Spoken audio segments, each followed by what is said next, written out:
Разбирам, професора, обаче така като сложихте в режима толкова възможности за отпиване на тази напитка, това означава, че човек трябва да се здобие с едно голямо количество, което веднага поражда въпроса за това как да си транспортираш толкова много количества. После как да ги съхраняваш. Има ли някакви определени изисквания за съхранението? Ние си ги знаем. Тъмно, сухо място, нали? Има ли някакви такива? Ще ви кажа всичко това.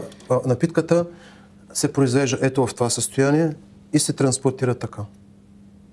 Тоест в състояние на чаша? В състояние на така, както я виждате в момента.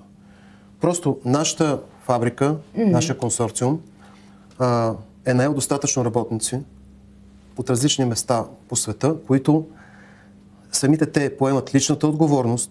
Това са хора, бивши спортисти, лекоатлети, хора, които издържат изключително силни натоварвания, които поемат задачата и отговорността да доставят тая питка на конкретните хора по други места.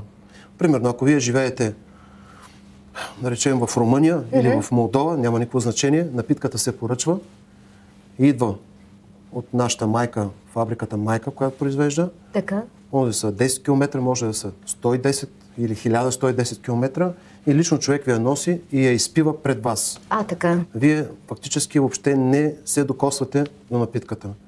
Но той ви остава един чип, с който отивате, ако се сещате, малко преди Калотина има един тунел. Влизате там, има една леля Цеца. Така. Една възрастна жена.